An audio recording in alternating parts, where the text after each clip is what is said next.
2007 ഒരു വലിയ പുസ്തകം അദ്ദേഹം പുറത്തിറക്കുകയുണ്ടായി. ലെറ്റസ് കിൽ ഗാന്ധി എന്നാണ് ആ പുസ്തകത്തിൻ്റെ പേര്. ആ പുസ്തകത്തിൻ്റെ പ്രത്യേകത അത് ഗാന്ധിയുടെ പ്രപൗത്രൻ എഴുതിയ പുസ്തകം എന്നത് മാത്രമല്ല, മറിച്ച് ഗാന്ധിയുടെ അവസാന നാളുകളും വധം വരെ എത്തിച്ച അദ്ദേഹത്തിൻ്റെ പ്രവർത്തനങ്ങളെയും വിശദമായി പ്രതിപാദിക്കുന്ന ഒരു പുസ്തകമാണിത്. അതായത് ഗാന്ധിയുടെ കൊലപാതകം നാഥറാം ഗോഡ്സെ ഒറ്റയ്ക്ക് നടത്തിയതല്ലെന്ന് നമുക്കറിയാം. അതിന് പിന്നിൽ ഹിന്ദു എക്സ്ട്രീമിസ്റ്റുകളുടെ വലിയ ഗൂഢാലോചന ഉണ്ടായിരുന്നു. ആ ഗൂഢാലോചനയെ സംബന്ധിച്ച എല്ലാ രേഖകളും ഗവൺമെൻറ്റിൻ്റെ പക്കൽ തന്നെ ഉണ്ട്.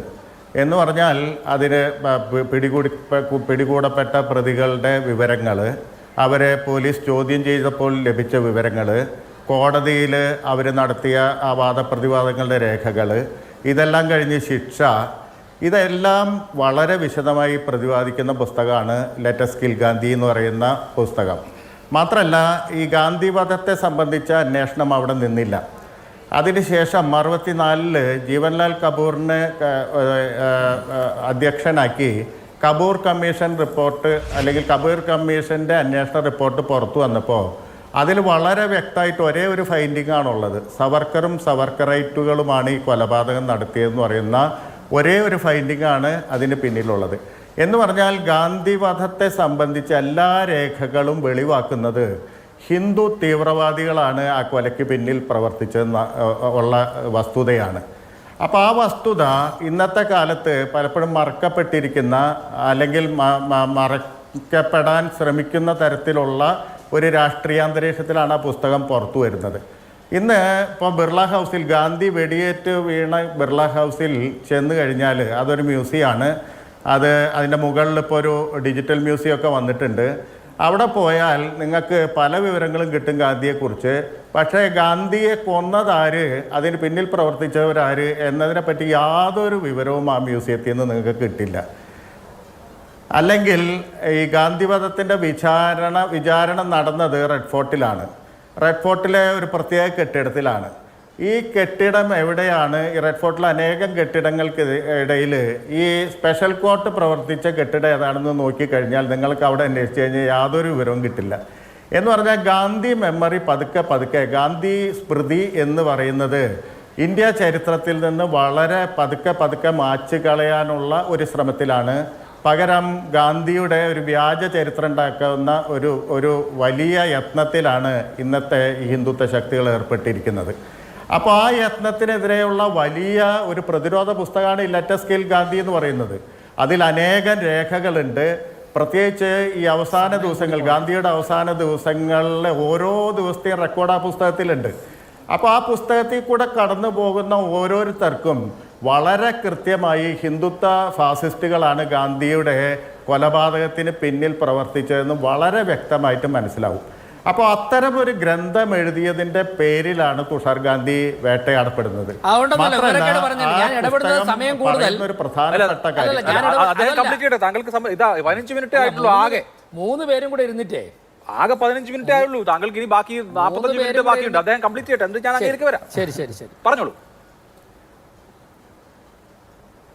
അപ്പോൾ വളരെ പ്രധാനപ്പെട്ട കാര്യം, ഈ 46 മുതൽ, പ്രത്യേകിച്ച് 46 ആഗസ്റ്റ് മുതൽ 48 ജനുവരി 30 വരെയുള്ള ഗാന്ധിയുടെ ജീവിതം എന്തിനായിരുന്നു എന്നുള്ളത് നമ്മൾ വീണ്ടും പരിശോധിക്കണം. 46-ൽ തന്നെ ബ്രിട്ടീഷുകാർ ഇന്ത്യ വിട്ട് പോകാൻ ഉള്ള വാക്ക് കൊടുത്തിരുന്നു, ഡേറ്റ് വരെ പ്രഖ്യാപിച്ചിരുന്നു. എന്ന് പറഞ്ഞാൽ സ്വാതന്ത്ര്യ സമരം യഥാർത്ഥത്തിൽ 46-ൽ തീരുന്നുണ്ട്. ബ്രിട്ടീഷുകാർക്കെതിരെയുള്ള സ്വാതന്ത്ര്യ സമരം 46-ൽ തീരുന്നുണ്ട്. 46-ൽ അവർ പ്രഖ്യാപിക്കുന്നുണ്ട് ഞങ്ങൾ ഇന്ത്യ വിട്ടു പോവുകയാണ്. അപ്പോൾ 46 മുതൽ 48 വരെയുള്ള ഗാന്ധിയുടെ ജീവിതം നോക്കിക്കഴിഞ്ഞാൽ, പ്രത്യേകിച്ച് 47 ആഗസ്റ്റ് 15-ന് ശേഷം, സ്വാതന്ത്ര്യത്തിന് ശേഷം ഗാന്ധി 2 പ്രാവശ്യം നിരാഹാരം ഇരിക്കുന്നുണ്ട്. ബ്രിട്ടീഷുകാർ പോയി, സ്വാതന്ത്ര്യം കിട്ടി. പിന്നെ ആർക്കെതിരെയാണ് ഗാന്ധി തന്നെ പറഞ്ഞിട്ടുള്ള തൻ്റെ ഉന്നത സമരരൂപമായ നിരാഹാര സത്യാഗ്രഹം, അതും 77-78 വയസ്സിൽ ഗാന്ധി നടത്തുന്നത് ആർക്കു വേണ്ടിയാണ് എന്നുള്ളത് നമ്മൾ പ്രത്യേകം പഠിക്കേണ്ടതാണ്. കൽക്കട്ടയിൽ 73 മണിക്കൂർ, ഡൽഹിയിൽ 48 ജനുവരി 13 മുതൽ 18 വരെ 5 ദിവസം. ഈ രണ്ട് നിരാഹാരങ്ങളും എന്തിനായിരുന്നു, ആർക്ക് വേണ്ടിയായിരുന്നു എന്നുള്ള കാര്യം പരിശോധിച്ചാൽ നമുക്ക് മനസ്സിലാവും. ഇന്ത്യയെ ഒരു മതാധിഷ്ഠിത രാജ്യമാക്കാൻ, ഹിന്ദുത്വ രാജ്യമാക്കാൻ വേണ്ടി ഹിന്ദുത്വ ശക്തികൾ പ്രവർത്തിക്കുന്നതിനെതിരായിട്ടായിരുന്നു ഈ രണ്ട് തരത്തിലുള്ള ഈ രണ്ട് നിരാഹാരങ്ങളും ഗാന്ധി നടത്തുന്നത്.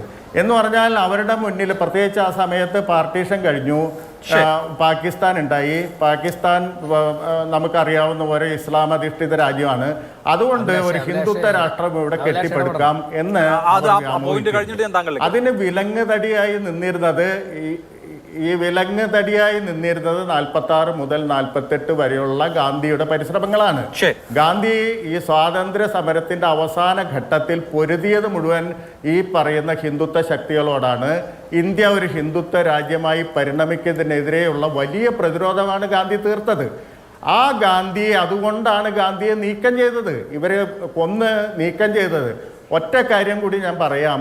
നമ്മൾ ആലോചിക്കണം, ഈ സ്വതന്ത്ര ഇന്ത്യയിൽ വെറും 169 ദിവസം മാത്രമാണ് ഗാന്ധി ജീവിച്ചിരുന്നത്. എന്ന് പറഞ്ഞാൽ സ്വതന്ത്ര ഇന്ത്യ ഉണ്ടാക്കാൻ പരിശ്രമിച്ച മഹാത്മാവിനെ 169 ദിവസം മാത്രമേ ജീവിച്ചിരിക്കാൻ നമ്മൾ അനുഭവിച്ചുള്ളൂ. എന്ന് പറയുമ്പോൾ ആരാണ് നമ്മൾ ഈ പറയുന്ന ഈ ഹിന്ദുത്വ രാഷ്ട്രീയത്തിൻ്റെ വ്യക്താക്കൾ? അപ്പോൾ വളരെ കൃത്യമായിട്ട് ഈ വധത്തിനെ പറ്റിയുള്ള വിവരങ്ങൾ പുറത്തു കൊണ്ടുവന്ന, പുതിയ തലമുറയെ ഓർമ്മിപ്പിക്കുന്ന, അല്ലെങ്കിൽ വ്യാജ ചരിത്രത്തിനെതിരെ പൊരുതുന്ന ഒരാളാണ് തുഷാർ ഗാന്ധി. അതുകൊണ്ടാണ് തുഷാർ ഗാന്ധി ഇവരുടെ ലക്ഷ്യമാകുന്നത്. ശരി, വ്യക്തമാണ് ആ പോയിന്റ്.